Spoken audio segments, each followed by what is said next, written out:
తుపాకీ కాల్పులు, రాళ్లు, బీరు సీసాలతో దాడులు, లాఠీ చార్జ్, పోలీసుల ఎదురుకాల్పులతో బళ్లారి మొత్తం కూడా దద్దరిల్లిపోయింది. సిటీ ఎమ్మెల్యే భరత్ రెడ్డి అనుచరులు, గంగావతి ఎమ్మెల్యే గాలి జనార్దన్ రెడ్డి వర్గీయుల మధ్య జరిగినటువంటి ఫ్లెక్సీ వార్లో కాల్పులు జరిగాయి. ఈ కాల్పుల్లో కాంగ్రెస్ కు చెందిన ఒక యువకుడు మరణించాడు. దీంతో బళ్లారి నగరం రాత్రి రణరంగాన్ని తలపించింది. కర్ణాటక మాజీ మంత్రి గంగావతి ఎమ్మెల్యే గాలి జనార్దన్ రెడ్డి ఇంటి వద్ద ఫ్లెక్సీలు, బ్యానర్లను కడుతుంటే అభ్యంతరాలు తెలపడంతో తొలుత ఈ వాగ్వాదం జరిగింది. అది కాస్త చినికి గాలివాన్లా మారి దాడులు, కాల్పుల వరకు వెళ్లింది. ఇరు వర్గాల కాల్పుల్లో కాంగ్రెస్ కార్యకర్త రాజశేఖర్ మరణించడంతో పరిస్థితి అదుపు తప్పింది. దీంతో పోలీసులు లాఠీచార్జ్ చేశారు. బళ్లారిలోని ఎస్పీ సర్కిల్లో మహర్షి వాల్మీకి విగ్రహాన్ని ఆవిష్కరించనున్నారు. దీంతో బళ్లారి సిటీ అంతటా ఫ్లెక్సీలు కడుతున్నారు. నిన్న రాత్రి హవంబావి ప్రాంతంలో ఎమ్మెల్యే జనార్దన్ రెడ్డి ఇంటి ప్రహరీకి బళ్లారి సిటీ ఎమ్మెల్యే భరత్ రెడ్డి అనుచరుడైనటువంటి సతీష్ రెడ్డి దగ్గరుండి ఫ్లెక్సీలు, బ్యానర్లు కట్టించేటువంటి ప్రయత్నం చేశారు. అయితే ఫ్లెక్సీలు కట్టకుండా జనార్దన్ రెడ్డి వర్గీయులు అడ్డుకున్నారు. ప్రహరీకి వద్దని బయట కట్టుకోవాలని సూచించారు. అయినా సరే సతీష్ రెడ్డి వినలేదు. పంతానికి పోయాడు. కుర్చీ తెప్పించుకుని మరీ జనార్దన్ రెడ్డి ఇంటి ముందు కాలు మీద కాలు వేసుకుని కూర్చున్నాడు. గాలి జనార్దన్ రెడ్డి ఇంటి ప్రహరీకి వాల్మీకి విగ్రహ ఆవిష్కరణకు సంబంధించినటువంటి ఫ్లెక్సీలు కట్టి తీర్థాన్ని భీష్మించి కూర్చున్నాడు. దీంతో గొడవ పెద్దదైంది. ఇక అదే సమయంలో గంగావతి నుంచి గాలి జనార్దన్ రెడ్డి బళ్లారిలోని తన ఇంటికి చేరుకున్నారు. ఆయన్ని చూసి సతీష్ రెడ్డి తన అనుచరులను మరింతగా రెచ్చగొట్టాడు.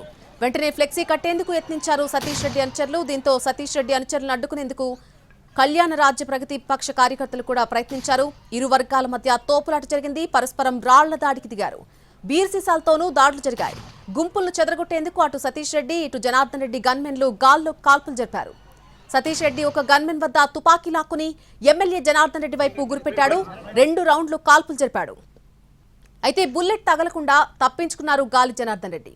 ఇక అదే సమయంలో ఇరు వర్గాలు కాల్పులను హోరెత్తించాయి. గన్ ఫైరింగ్ తో ఆ ప్రాంతమంతా యుద్ధాన్ని తలపించింది. ఒక బుల్లెట్ తగలడంతో రాజశేఖర్ అనేటువంటి వ్యక్తి మరణించాడు.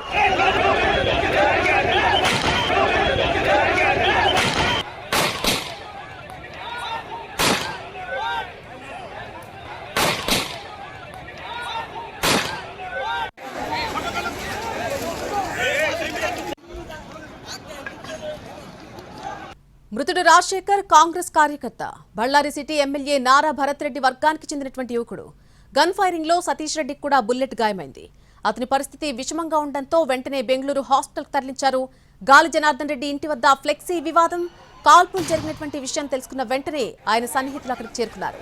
మాజీ మంత్రి శ్రీరాములు, కంప్లీ ఎమ్మెల్యే సురేష్ బాబు, గాలి సోమశేఖర్ రెడ్డి, వారి అనుచరులు బళ్లారి వెళ్లారు. అలాగే మరొక వైపు సిటీ ఎమ్మెల్యే భరత్ రెడ్డి కూడా సంఘటనా స్థలానికి చేరుకున్నారు.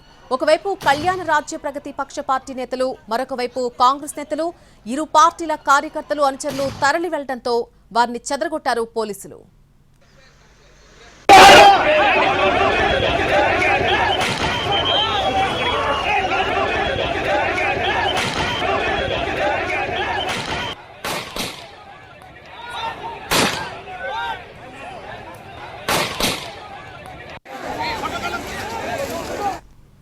బళ్లారిలో మొత్తంగా 8 రౌండ్ల కాల్పులు జరగడంతో 144 సెక్షన్ విధించి భారీగా పోలీసులు మోహరించారు.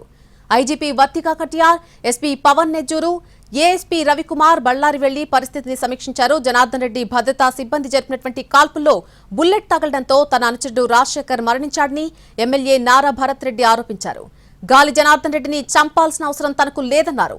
ఎమ్మెల్యే భరత్ రెడ్డి అనుచరుడు చానల్ శేఖర్ ఫిర్యాదు ఆధారంగా కాల్పుల ఘటనపై 11 మందిపై కేసులు నమోదు చేశారు బళ్లారిలోని బ్రూస్పేట పోలీసులు.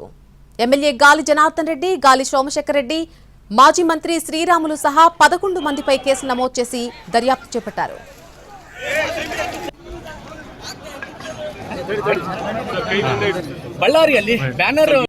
మాజీ ఎమ్మెల్యే నారా సూర్యనారాయణ రెడ్డి, ఆయన కుమారుడు ఎమ్మెల్యే భరత్ రెడ్డిలకు నేర చరిత్ర ఉందని, 25 ఏళ్లుగా వాళ్లు చేస్తున్న రౌడీజాన్ని ఎదుర్కొంటున్నానని అన్నారు ఎమ్మెల్యే గాలి జనార్దన్ రెడ్డి. తన్ను చంపేందుకు కాంగ్రెస్ ఎమ్మెల్యే భరత్ రెడ్డి స్కెచ్ వేశారని ఆరోపించారు. భరత్ రెడ్డి అలాగే అతని అనుచరుడు సతీష్ రెడ్డి లాంటి చిల్లర రౌడీలకు తాను భయపడనన్నారు. వాల్మీకి విగ్రహం ఏర్పాటు పేరుతో భరత్ రెడ్డి అనవసర రాద్ధాంతం చేస్తున్నాడని ఆరోపించారు. తన ఇంటి ముందు రోడ్డుపై ఎమ్మెల్యే భరత్ రెడ్డి సన్నిహితుడు సతీష్ రెడ్డి, చానాల్ శేఖర్ కుర్చీ వేసుకుని కూర్చున్నారని, వాళ్లతో పాటు కార్యకర్తలు, అభిమానులు పెద్ద సంఖ్యలో తరలివచ్చి ఇంటిపై రాళ్లు రువ్వారని ఆరోపించారు. తాను గంగావతి నుంచి బళ్లారి రాగానే కాల్పులు జరిపారని ఆరోపించారు.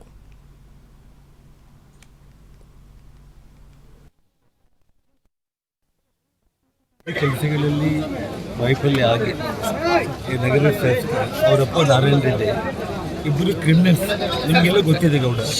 ಬಳ್ಳಾರಿ ರಾಜಕಾರಣ ಈ ಕ್ರಿಮಿನಲ್ಸ್ ಹೇಗಿದ್ರು ಅನಾವಶ್ಯಕವಾಗಿ ಅವರು ಸಿಟಿಯಲ್ಲಿ ಡೆವಲಪ್ಮೆಂಟಲ್ಲಿ ಫೇಲ್ಯೂರ್ ಆಗಿಬಿಟ್ಟು ಮನೆ ಮೇಲೆ ಬಂದು ರೌಡಿಗಳನ್ನ ಕಲಿಸಿ ಪೋಸ್ಟರ್ ನೆಪದಲ್ಲಿ ಇಲ್ಲಿರುವಂಥವ್ರೆಲ್ಲರೂ ಹೊಡೆದು ಬಡಿದು ಇಲ್ಲಿ ಶ್ರಾಮುಲವರು ಗೊತ್ತಾಗಿ ಪೊಲೀಸರನ್ನು ಕರೆಸಿ ಶ್ರಾಮುಲು ಬಂದ ಅರ್ಥ ಆಯ್ತು. ಅವನು ಅನಾವಶ್ಯಕವಾಗಿ ಶ್ರಾಮುಲು ಹೋಗಂತಂದ್ರು ಕೂಡ ಅವನು ಹೋಗಲಿಲ್ಲ. ನನ್ನ ಪ್ರಶ್ನೆ ಇಲ್ಲ, ಪೊಲೀಸರು ಕೂಡ ಸುಮ್ಮನೆ ಕೈ ಕಟ್ಕೊಂಡು ಕುಂತಿದ್ರು.